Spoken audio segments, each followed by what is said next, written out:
My daughter got married on the first Saturday in June, in front of 200 guests, at the most beautiful estate in 3 counties. Halfway through the reception, she took the microphone to thank everyone for coming, and then she pointed across that glowing white tent at me, at the small, gray-haired woman sitting by the kitchen door, and she said the sentence I will be unpacking for the rest of my life. For those of you asking, that is Adele. She was basically the babysitter. She watched other people's kids for a living, so if yours act up tonight, you know exactly where to send them. 200 people laughed. 200 people in silk and linen laughed at the woman in the dove gray dress at table 19, and my daughter smiled at the laugh like it was a gift she had unwrapped. And I sat there with my hands folded around my little evening bag, and inside that bag was a key ring, and on that key ring was a heavy iron key that no one in my family has ever asked about, which is a shame. Because that key opens the front door of the estate they were all standing on. My name is Adele. I am 76 years old, and my daughter was right about one thing. I did watch other people's children for a living for 41 years. What she did not know, what nobody at that wedding knew, was who some of those children grew up to be. And she certainly did not know who owns Ashworth House, the venue she had bragged about booking for 11 straight months. The owner's name is on the contract, in the counter signature line nobody reads.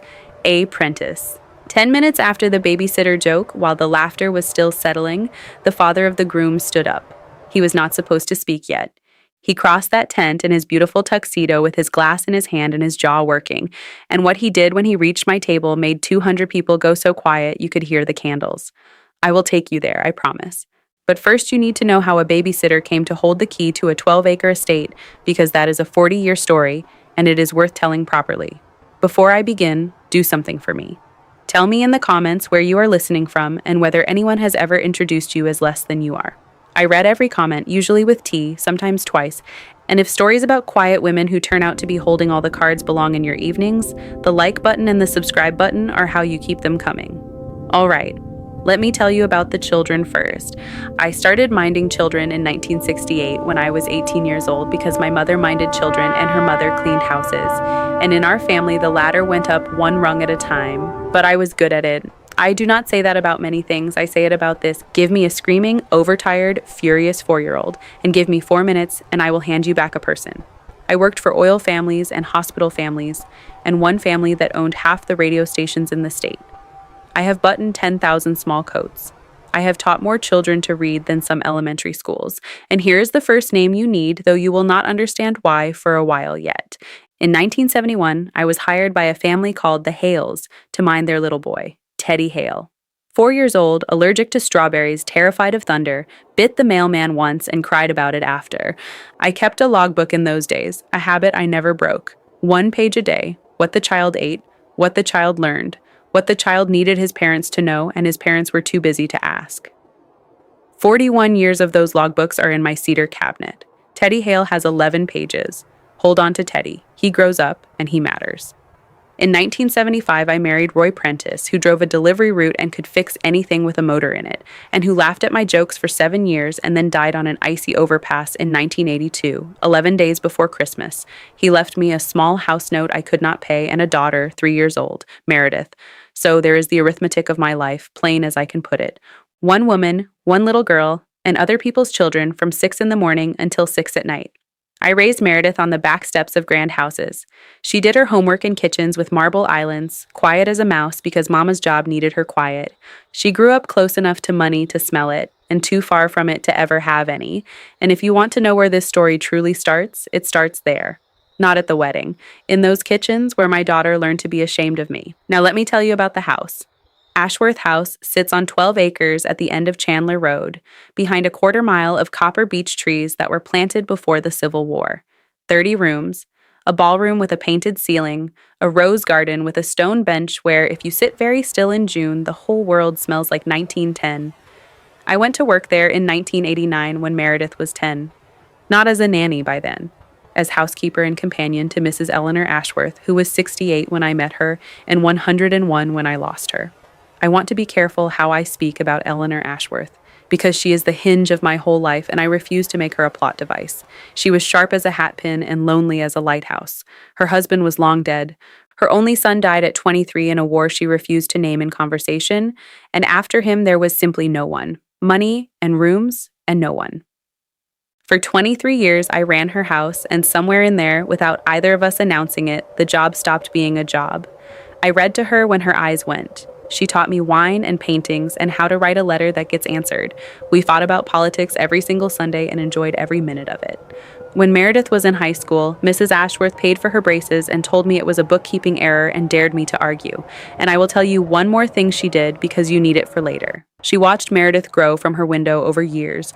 And one afternoon, when Meredith was about 16 and had sighed at me in front of company because my shoes embarrassed her, Eleanor Ashworth put down her teacup and said the coldest, kindest sentence anyone has ever said to me. She said, "Adele, you have raised a girl who thinks the woman who holds the ladder is beneath the woman who climbs it. That is not your fault, but it will cost you one day. And when it does, you come and see me." I was angry at her for a week. You are only ever that angry at the truth. Mrs. Ashworth died 12 years ago, in March, in her own bed, holding my hand, which is what she wanted. The whole county came to the funeral, and I sat in the third row because the front rows were for family and there was no family. So the front rows sat empty, and nobody thought that was strange but me. 3 weeks later, a lawyer called me into an office with leather chairs and asked me if I was sitting down, which I was, since he could see me. Eleanor Ashworth left small bequests to her church, her college, and the Historical Society. Everything else, the house, the 12 acres, the trust that maintains it all, she left to me. Her will had one handwritten line in it that the lawyer read out loud twice because I asked him to Adele Prentice, who knows what the house needs and has never once asked it for anything. I sat in that leather chair and cried like the 18-year-old girl who had buttoned her first small coat, and the lawyer, embarrassed, God bless him, offered me a peppermint. Now, you are asking the obvious question. 12 years, Adele. 12 years, and your own daughter does not know. Why in heaven's name would you keep a thing like that from your family? I will give you the answer in 3 parts, and I ask you not to judge me until you have all 3.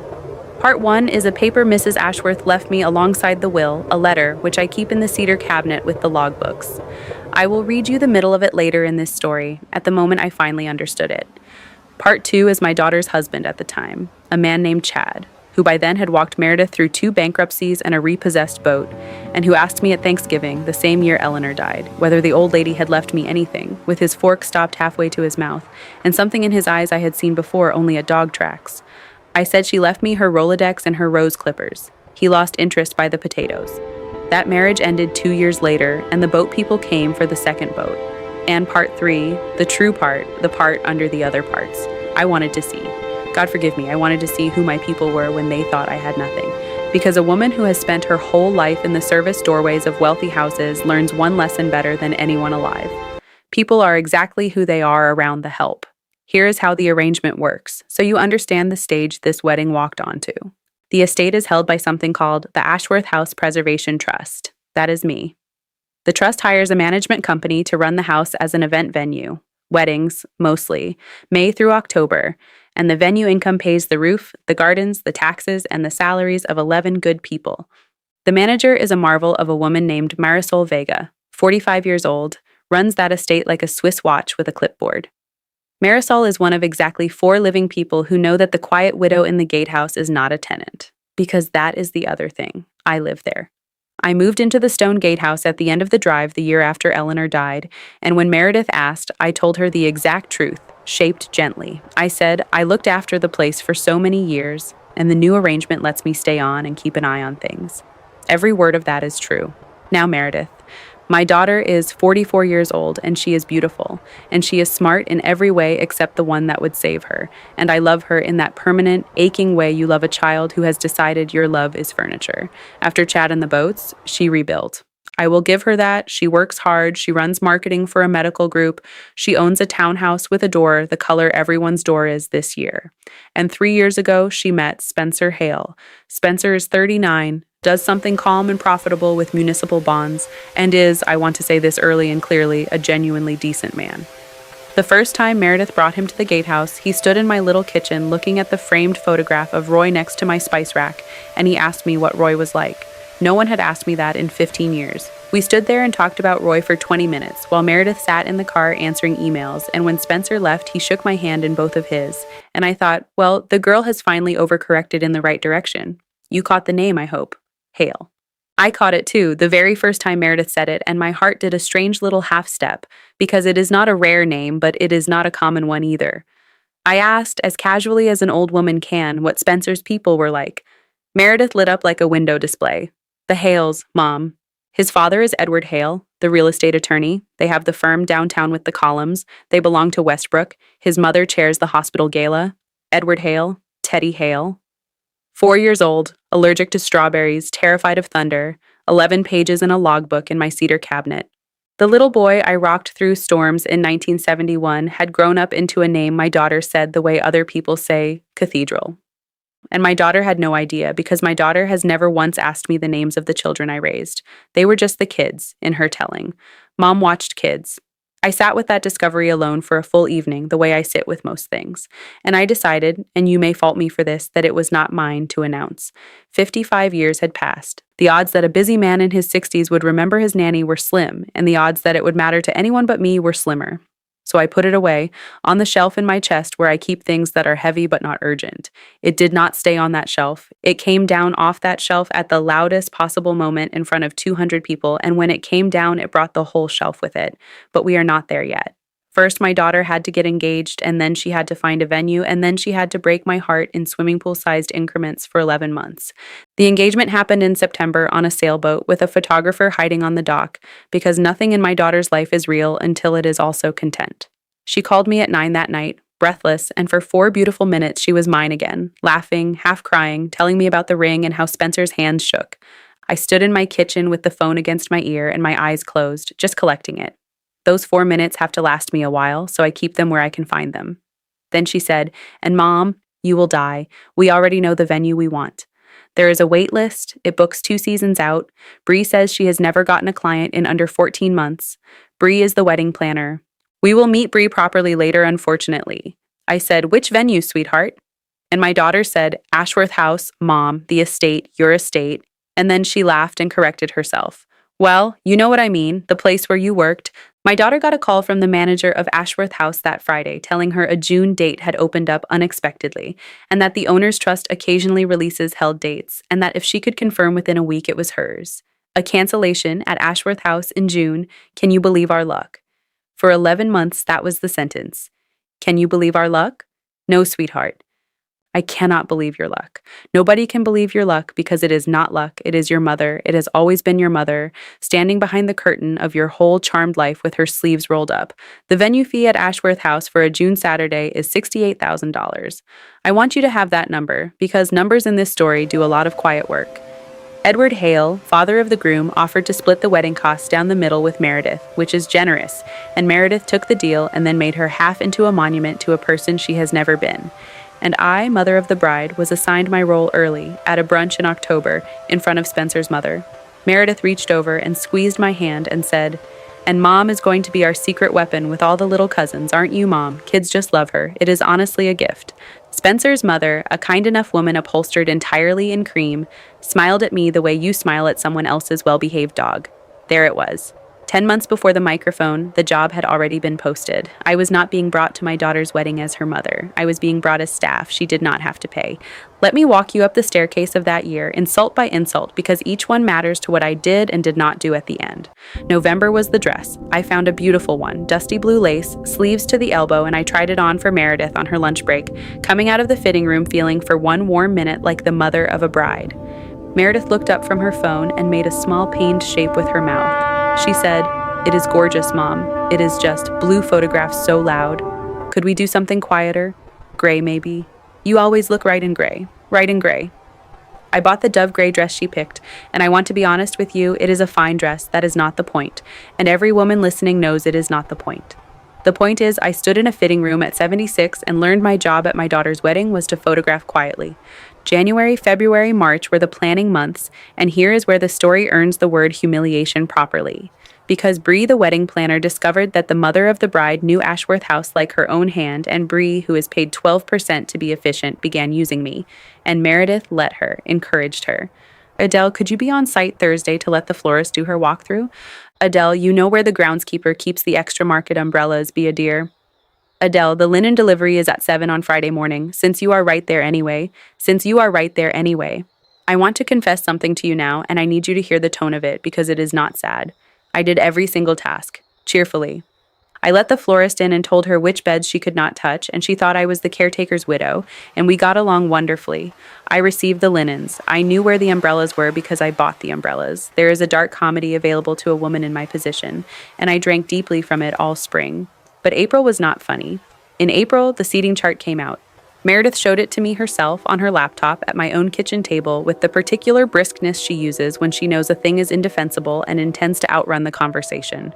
200 guests, 20 tables of 10 under the tent, numbered outward from the sweetheart table like ripples from a stone. The Hales at table 1, naturally, Edward and his wife, the Westbrook people, the Columns and Galas people. And at 19 at the table hard against the service entrance, where the caterers swing through with trays, between a distant cousin nobody had seen since a funeral and the videographer's assistant, the mother of the bride. I looked at that little rectangle with my name in it for a good while. Table 19 of 20. I heard myself ask quietly, "Is there a reason I am not at your table, sweetheart?" And Meredith, without looking up, said the truest thing she said all year. "The head table optics are basically Hale World, Mom. You would not know anyone. You will be so much more comfortable back there." Comfortable. That night, I took down Eleanor Ashworth's letter from the cedar cabinet, the one the lawyer gave me with the will, the one I told you I would read you when the moment came. The moment was coming. I could feel it the way Teddy Hale used to feel thunder, long before the sky said anything out loud. Eleanor's letter is 4 pages in a hand that stayed beautiful to the end, and the middle of it says this: Adele, you will want to tell them some year, at some table, probably at the worst possible moment, because the temptation of a good moment is the only vice you have. Let me save you from it as long as I can. They will only ever see the help, my dear, until the day it costs them something to have seen wrong. Do not spend the house to buy their respect. Respect bought is rented. Keep the house, keep your counsel, and wait, and one day someone will hand you a moment you did not have to purchase. You will know it because you will not be the one holding the microphone. I have read that letter perhaps 200 times in 12 years. I thought I understood it. I understood it the way you understand a recipe you have never cooked. By June, I would understand it the other way. Now I have to tell you about the money, because in May the money nearly burned the whole wedding down, and nobody at that wedding ever knew. Here is what I pieced together, some of it then, some of it after, some of it from Marisol, some of it from Spencer. Months later, over cake. Edward Hale had paid his half of everything, promptly, like the grown-up he is. Meredith's half was another country. And my daughter, God help her, had been playing a shell game all spring. Vendor to vendor, card to card, floating deposits, telling the string quartet the check was with the caterer, and the caterer the check was with the bank. On the 9th of May, the game ran out of shells. Ashworth House requires the final venue balance 30 days before the event. $34,000 due by 5 o'clock, and the wire did not come. I know exactly how that afternoon went because Marisol Vega walked down the drive at 5:40, knocked on my gatehouse door, stood in my kitchen with her clipboard held against her chest like a breastplate, and said, "The Prentice Hale wedding is in default as of today. Policy is written notice tonight, release date in 72 hours. Adele, it is your policy. You wrote it. Tell me what to do." And there it is, friends. There is the moment this whole story balances on, and I want you to sit in it with me because I sat in it a long while. Understand what was actually in my hands at my kitchen table that evening. 72 hours from then, my daughter's dream wedding would collapse. Publicly, unmistakably in front of Hale World. Not because of me, because of her own arithmetic, her own theater, her own decade of spending truth like it was somebody else's money. All I had to do was follow my own rules, and some part of me, I confess it to you freely, some tired 40-year-old bruise in me said, "Let it fall. Let the girl who is ashamed of the ladder find out what the ground feels like." I made tea. I sat with Eleanor's letter on the table and Roy's photograph looking at me from beside the spice rack, and I asked them both out loud in my empty kitchen, what do we do? But here is what decided it in the end, and it was neither of them. It was the logbooks. 41 years of pages, one truth per day, and the truth those pages taught me is that you do not let a child fall off a wall to teach them about gravity. You catch them. And then, when their feet are on the ground and their heart is slowing, then you explain about walls. The catching and the explaining are 2 separate jobs, and the mothers who get it wrong are the ones who try to do both at once. So I caught her. At 6:15, I told Marisol to mark the balance received against the trust's own account, an owner's draw, paper it clean, and to tell no one anything except that the payment had cleared. $34,000 of my own money to rent my own ballroom for a daughter who would stand in that ballroom 3 weeks later and call me the babysitter. Marisol, writing it down, said quietly, "She will never know." And I said, "Not tonight, she won't." But the explaining is coming, Marisol. The explaining is a separate job. If you are still with me, this is where I would ordinarily catch my breath, so let us both take one. And while we do, tell me in the comments, honestly, would you have paid it, or would you have let the 72 hours run? I have read 1,000 family stories in my time, and I still do not think there is one right answer, only answers you can live in. I chose the one I could live in, all right? The rehearsal dinner, 2 nights before the wedding, is where the roller coaster went over the first big hill, and nobody on the ride knew but me. It was held at a restaurant downtown, 40 people, the inner circle. I wore the gray. And 20 minutes in, across a room full of people balancing small plates, I came face to face with Edward Hale, 60 years old now, silver at the temples, glasses, one of those calm courtroom faces. But the eyes were 4 years old. I am telling you, the eyes do not change. I have raised enough of them to testify to it under oath. Somewhere behind that estate attorney was the little boy who bit the mailman and cried about it after, and I knew him in 1 second flat, the way you know a song from the first note. He shook my hand. Adele, Meredith's mother, wonderful to finally meet you. Finally meet you.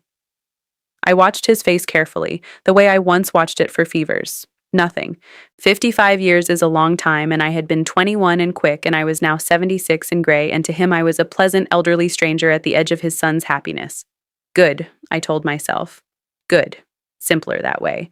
And then he almost caught me, because polite men make conversation, and his conversation was, "So Meredith tells us you were in childcare all those years. Who did you work for? Anyone we would know? Friends?" I stood in that restaurant with a shrimp on a little plate and the complete cast list of his own childhood behind my teeth. 11 pages, Teddy. The strawberry hives at the 4th of July picnic, the summer you called me Deli because Adele had too many corners in it. I looked at the little boy in the lawyer suit and I said, "Oh, families out toward the lake mostly. You know how it was in those days. Everyone traded help around." True. Shaped gently, but true. He nodded pleasantly, and the room moved us apart like water moves boats.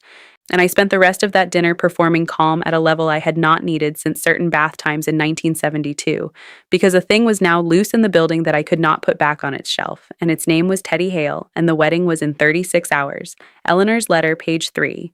You will not be the one holding the microphone. So I went home to the gatehouse and I did what I do. I took down Teddy's logbook from the cedar cabinet and I read all 11 pages at my kitchen table, and I laughed twice and cried once, and then I put it in my knitting bag. Do not ask me why I packed it. I have thought about it many times since, and the closest I can come is this.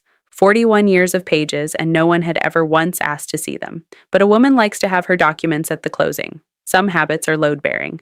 The morning of the wedding, the first Saturday in June, came up soft and gold, the kind of morning Ashworth House produces the way other places produce fog. By 11, my daughter was upstairs in the rose room being sewn into 40 pounds of French lace, and I will tell you something with no bitterness at all. When I brought up her something old, Roy's thin gold chain, which she did wear, bless her, and I saw her standing in that window light in that dress, my knees went weak with love. That is the misery of this kind of story, and I refuse to lie to you about it. The love does not switch off while the insults land. You carry both trays at once, all day, like the help. The ceremony was at 4 in the rose garden, and it was flawless, and I sat where I was placed, 3rd row, aisle seat on the left, which is not the mother's seat, and I watched my only child marry a good man under trees my hands have pruned, and I cried the same tears every mother cries, plus one extra kind that has no name outside houses like that one. And then the tent.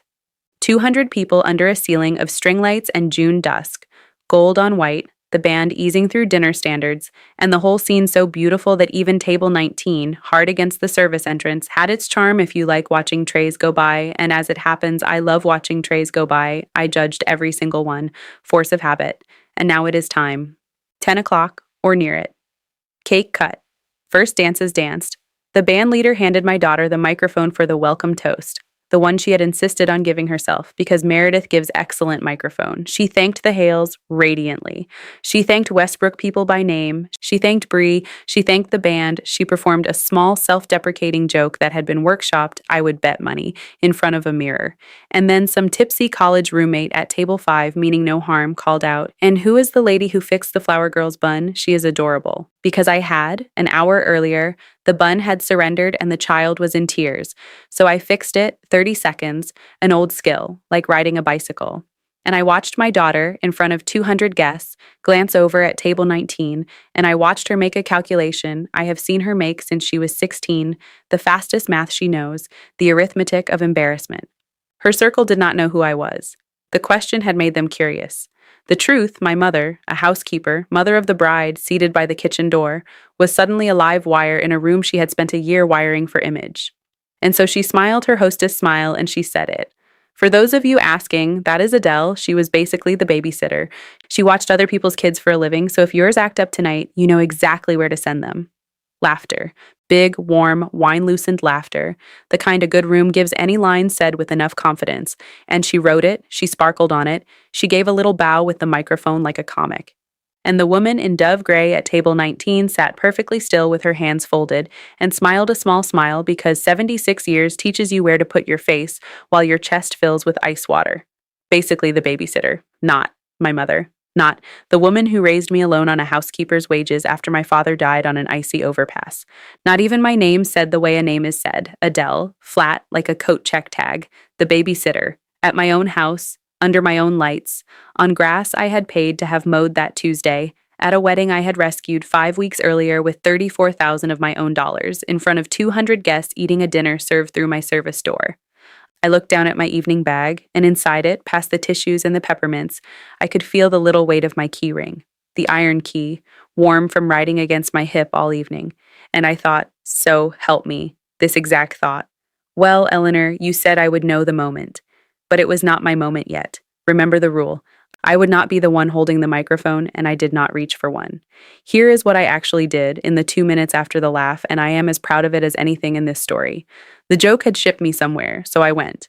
There was a corner of the tent with a dozen overtired, oversugared children in wilted formal wear, orbiting a defeated teenage cousin who had been assigned to them. I walked over, and I sat down on a folding chair among them, and I did what I have done since 1968. Within 10 minutes, I had the whole flock in a circle watching me fold a dinner napkin. Because there is a thing I can do with a cloth napkin, a rabbit, with ears that flick when you squeeze it right, and it has stopped tears in 4 decades across 3 area codes. And it has never once failed, and it did not fail at my daughter's wedding.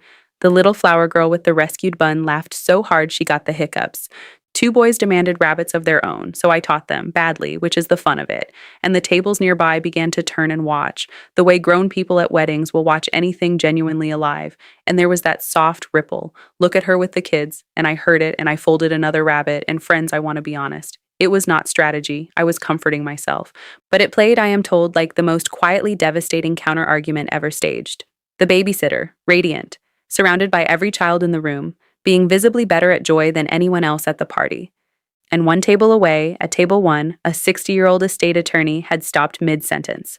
Spencer told me all of this part later, because Spencer was sitting beside his father and watched the whole thing happen to his face.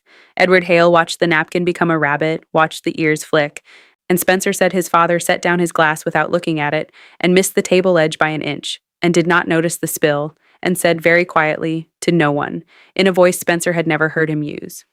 Delhi. 55 years, friends. 55 years, and what came back through was not my face. It was the rabbit. The eyes do not change, and neither do the hands.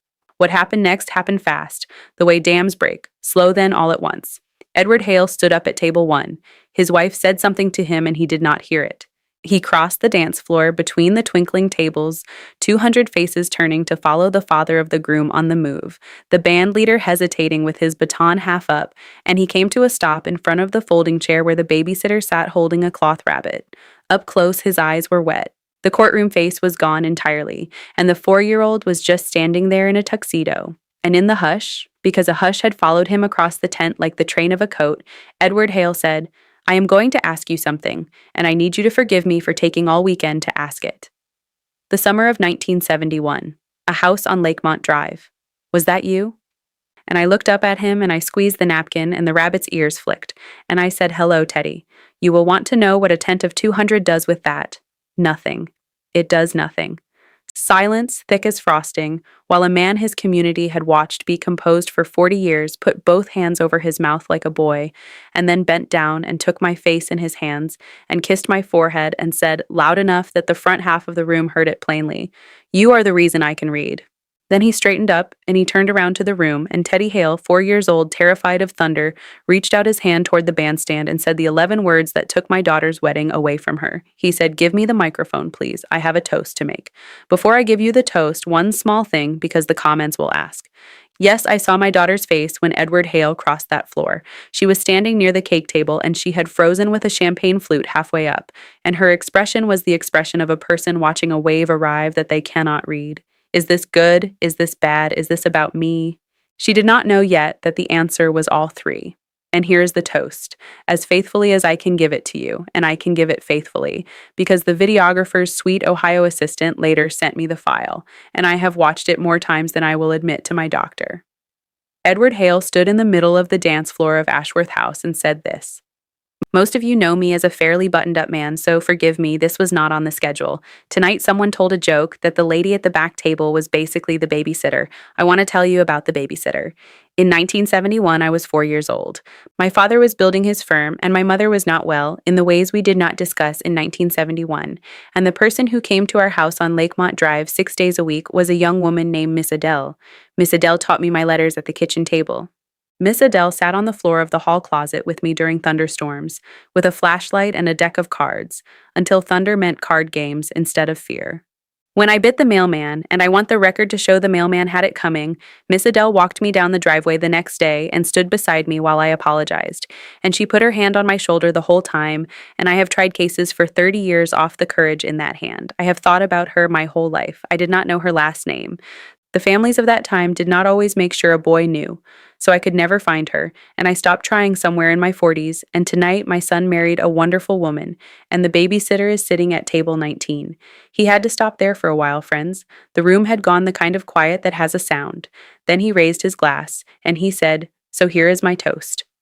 To Spencer and Meredith, of course, with all my love. But first, and I will not apologize for the order, to Miss Adele Prentice. The measure of what a person did with their life is standing all around you, walking, reading, unafraid of storms. She watched other people's children for a living. I was other people's children. Ladies and gentlemen, please stand up. And 200 people stood up. Chairs scraping, all together, like a wave drawing back off gravel. The string lights swimming, because of course I was crying. I had been ambushed with 55 years of interest on 11 pages of logbook. The little flower girl standing on her chair to see over the grown-ups, holding her napkin rabbit. And through the blur, one figure not standing, or standing last.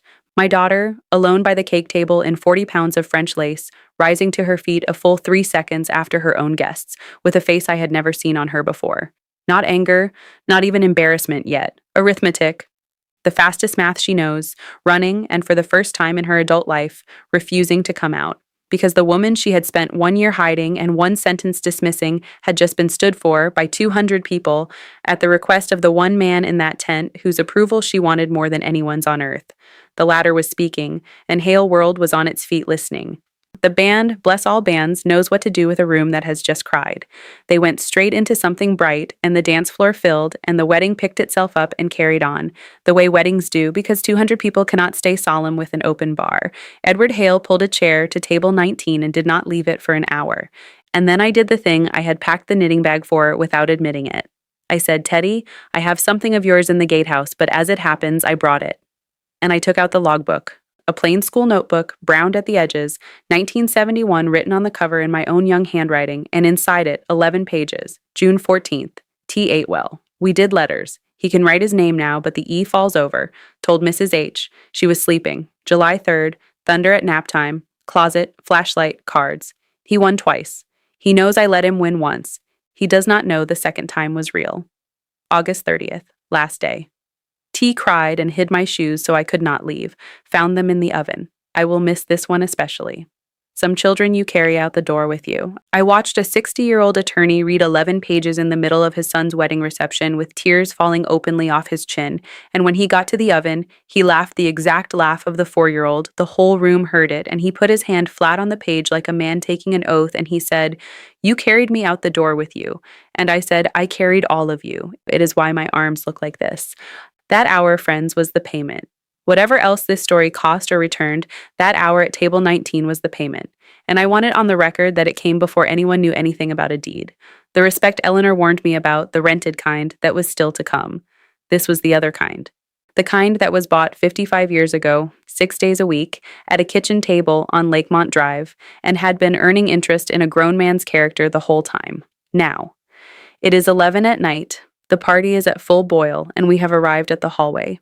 Because while Edward Hale was reading logbooks, my daughter was drinking champagne like it was a task with a deadline, and performing delight, and watching her careful year come apart in a way she could not name.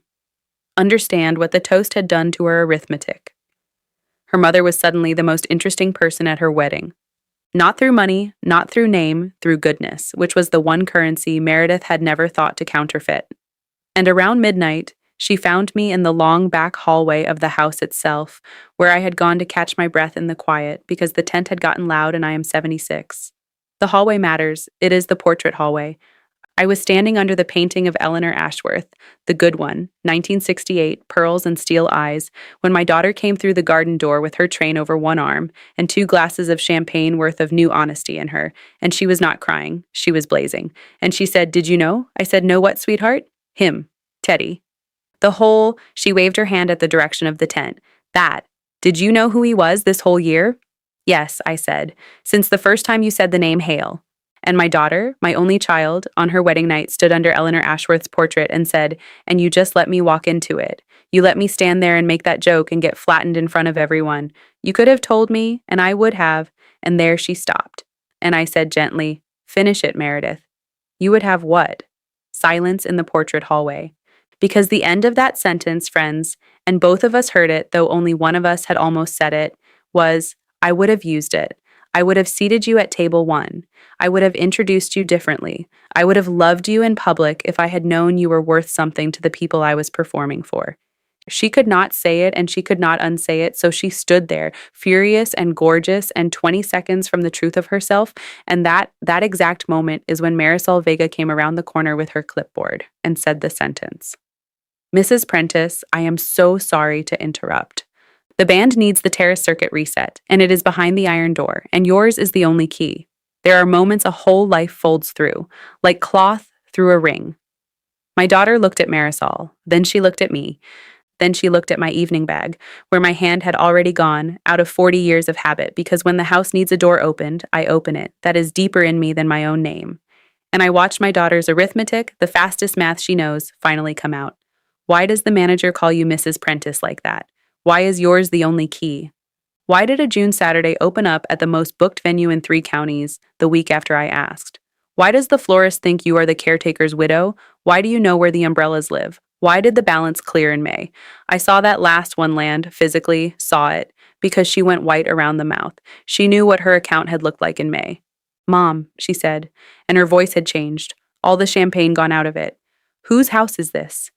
And I looked up at Eleanor, pearls and steel eyes, and I swear the old woman was enjoying herself. "You will know the moment, Adele. You will not be the one holding the microphone. I was not holding a microphone. I was holding a key ring in a quiet hallway in front of an audience of exactly 1, which is the only audience the truth ever really needs." And I said, "Walk with me, Meredith. The explaining is a separate job, and it is time I did it. I reset the terrace circuit first because 200 guests needed the band more than my daughter needed the truth, and 30 seconds of good order buys a lifetime of believability." She watched me open the iron door with the iron key, in my dove gray dress, in the service corridor of a grand estate, moving the way a woman moves in her own house.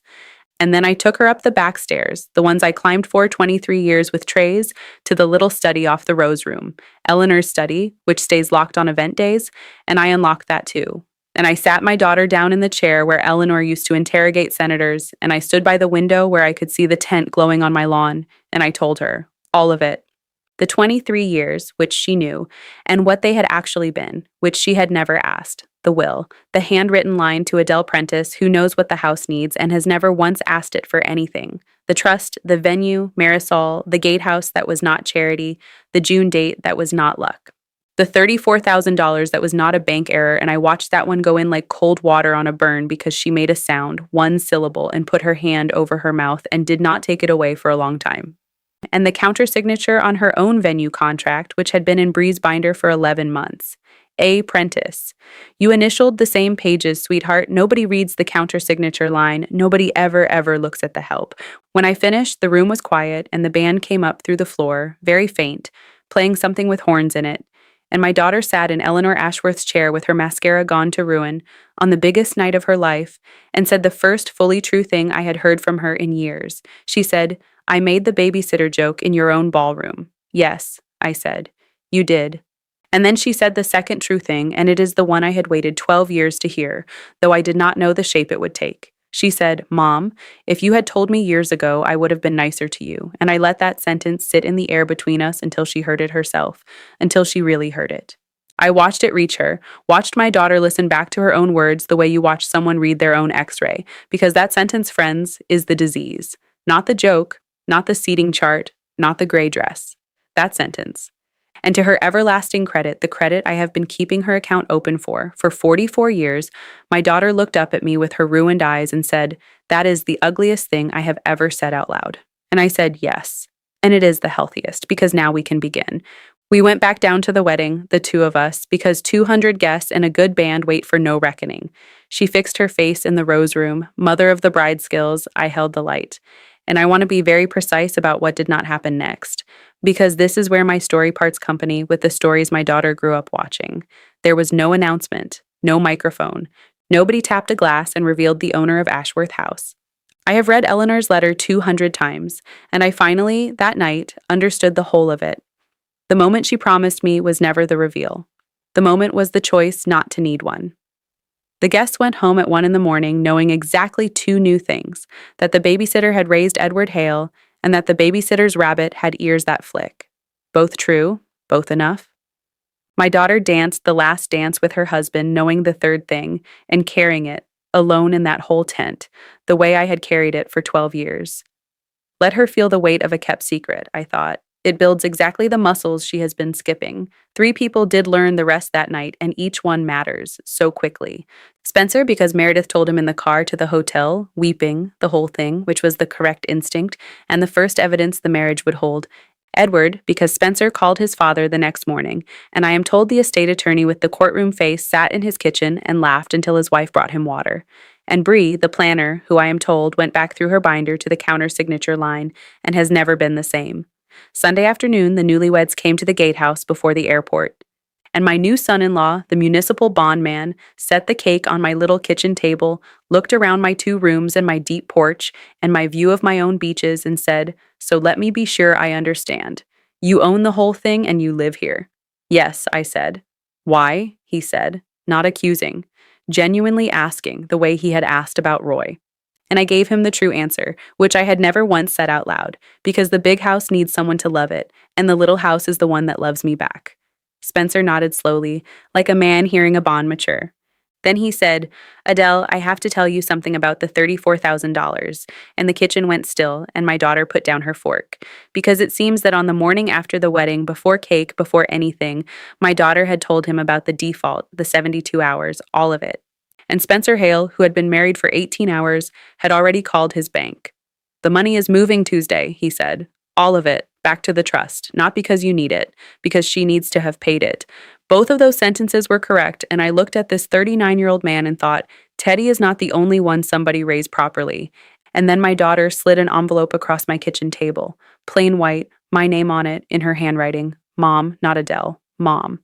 Inside was not money, before you wonder, the money was Spencer's doing. Inside was a card, and inside the card she had written a list, numbered in her marketing print, and at the top it said, "Things I said you were. The babysitter, early childhood development, so much more comfortable in the back."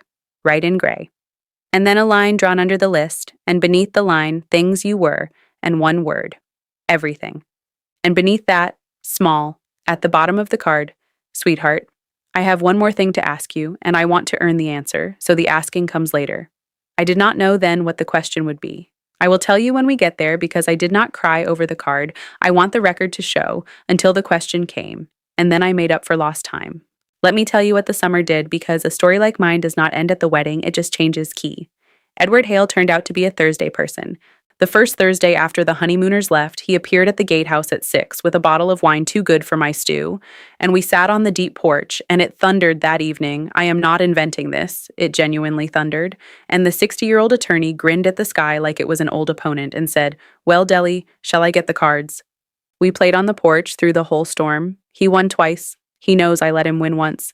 He will never be sure about the second time, and that is as it should be, some things you keep in the tin.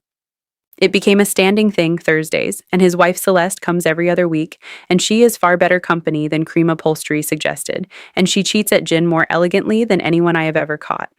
But the thing Edward did quietly, the thing that remade my autumn, I did not find out about until it stood on my lawn.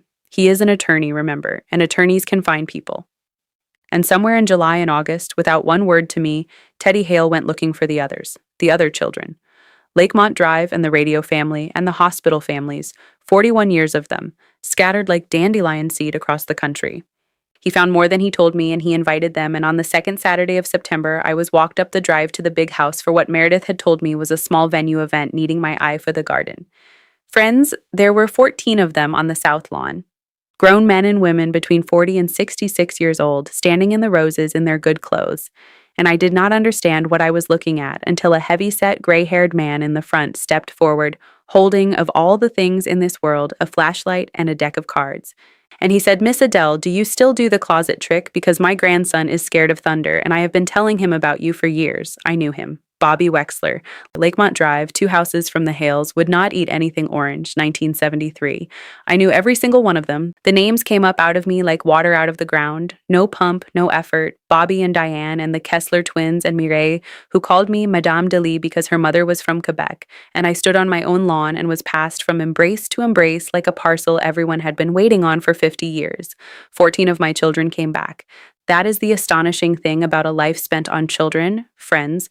You are building the inside of people, in the dark, with your eyes closed, and the invoices never come, and then one September they all arrive at once. Meredith was there the whole afternoon.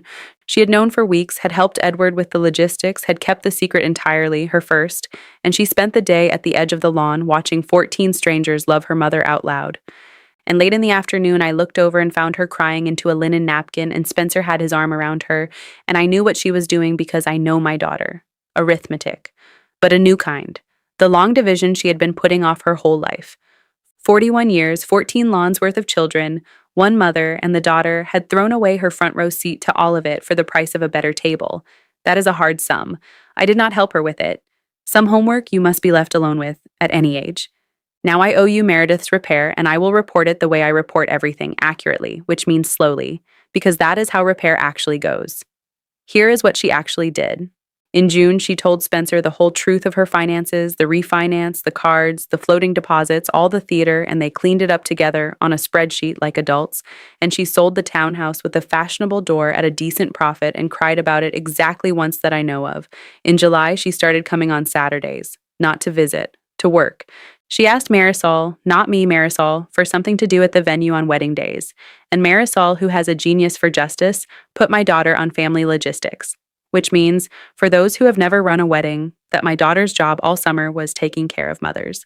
Meredith Prentice Hale, marketing executive, spent her Saturdays finding shawls and fetching iced tea and walking elderly women to good seats with her hand under their elbows, for free, on the estate her mother owns. And here's the part I want witnessed. She got good at it. Because it turns out my daughter has my eye, the one that sees the person at the edge of the room going without. She has had it all along. She simply spent 30 years pointing it at herself. Aimed outward, it is a precision instrument. One Saturday in late August, I walked up to bring Marisol the garden schedule, and I stopped by the tent, and there at the far edge of a stranger's wedding was my daughter, crouched in a $200 dress, at eye level with a small girl in wilted formal wear, folding a dinner napkin. The ears flicked. The child laughed. I stood behind a beech tree like a spy, 76 years old, and wept into the garden schedule. She had asked me to teach her the rabbit in July. It took her 3 evenings on my porch to get the ears right. She swore at that napkin like a stevedore, and I laughed until my ribs complained. And if you want to know what forgiveness looks like in my family, it looks like a grown woman practicing a napkin rabbit 200 times, because somewhere out ahead of her, there was always going to be a crying child at a wedding. In September, the week after the reunion on the lawn, the envelope question finally came. We were on the porch, Thursday leftovers, Edward and Celeste had just gone, and Meredith said, "Mom, the card said I had one more thing to ask you, and I have been earning the asking all summer, and I think I am ready now."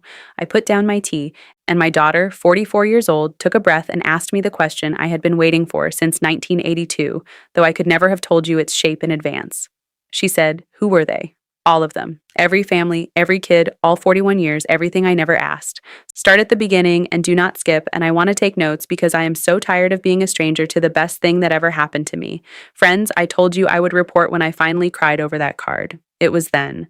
It was on that porch, and it was not brief, and my daughter held my two hands through all of it, and when I could speak again, I said, "We will need the logbooks," and she said, "I was hoping you would say that." Every Thursday since after the cards, after the dishes, we do a year. One logbook per week at the kitchen table in the gatehouse, and my daughter takes notes like a graduate student and laughs and gasps at the outrages, the families who shorted a week's pay, the father who called me the girl for 9 years, and cries at the last day pages because there is a last day page for every family, and some children hide your shoes in the oven. We are up to 1994. Meredith says when we finish all 41 years, she is starting a project, and she will not tell me what it is, and I have decided not to peek because being surprised by my daughter has lately become one of the pleasures of my old age. There is one more piece of business, and then the lesson, and then I will let you go to your own kitchens. The business is the house and what becomes of it because you do not tell 200,000 strangers you own an estate and then leave the will hanging. When I die, Ashworth House goes whole into a permanent foundation. The venue keeps running, the 11 salaries keep getting paid, and the gatehouse in perpetuity houses whoever keeps the place, rent-free, because the little house should always love somebody back. And the foundation's board has a family seat on it. One seat. I told Edward to write it exactly this way, and he did, and read it back to me with his glasses down his nose and his voice not quite steady. The seat goes to Meredith Prentice Hale, not because she is blood, but because she knows what the house needs and has learned to ask it for nothing. Eleanor's line handed down one more rung. The ladder goes up, friends, one rung at a time. It always did. My daughter does not know that clause is in there. She will learn it at a reading someday, from Edward or whoever outlasts us both, and by then, if the Thursdays keep compounding, she will hear it the way it is meant. Not as an inheritance. As a verdict she earned on Saturdays, with iced tea and shawls and a napkin rabbit. If this story kept you company tonight, the like button costs nothing and helps more than you know, and the subscribe button means we do this again next week. My kitchen to yours. And in the comments, tell me one thing somebody in your family actually did with their years. In the plain words, no translation. Let us fill that comment section with true sentences. I will be reading with tea. Probably twice. The last scene is from 3 weeks ago, and then I will say goodnight. It was a Saturday wedding, late season, small. A school teacher marrying a firefighter, my favorite kind of booking, the kind where the whole guest list dances. I was on my porch in the evening with my tea, watching the tent glow up the lawn, which is my usual seat for other people's happiness, and I am at peace in it. That is not a sad sentence. And up the drive came Meredith in her Saturday working flats with her clipboard, off shift, and she sat down on my steps with her head against the porch post the way she used to sit at 6 years old on the back steps of grand houses. We watched the lights a while, then she said, "The mother of the bride tonight tried to seat herself in the back. Did you know that? Third row, aisle, out of the way. Said she did not want to be any trouble." I said, "And what did you do?" And my daughter said, "I walked her to the front, and I put her corsage on myself, and I told her, 'Front row is not a favor, ma'am. It is just the truth about who built all this.'" Then she was quiet for a minute, and then she said, "I tell some version of that to a mother almost every Saturday now. It turns out every wedding has one, some woman in gray trying to photograph quietly. I find them now, Mom. It is like I finally got the eye. I did not say anything. Some cups are too full to lift." She stood to go, and at the bottom step she turned around, and in the porch light she looked so much like Roy for a second that my breath caught, and she said, "Oh, I keep meaning to ask you something silly. That old iron key on your ring. When I was little, I used to think it was magic. You had it even then. I never once saw it open anything. What actually opens with it?" And I looked at my daughter, standing on the little stone path between the gatehouse and the great house, between the two whole halves of my life. And I took the key ring out of my pocket, and I worked the iron key off it, slowly. My hands are not fast anymore. And I held it out to her in the porch light. And I said, "The front door of your mother's house, sweetheart. Go on up and let yourself in. It is time you stopped knocking." She stood there holding that key with both hands, the way children hold things that are warm. And my daughter walked up the drive in the dark under the beeches her great-grandmother's employers planted, and I heard it from my porch, clear across the June quiet lawn, the big iron lock of Ashworth House turning. 58 years I have been letting other people's children in through that kind of door. It was a fine sound, at the end of it all, to sit on my own porch in the dark and listen to one of mine let herself in.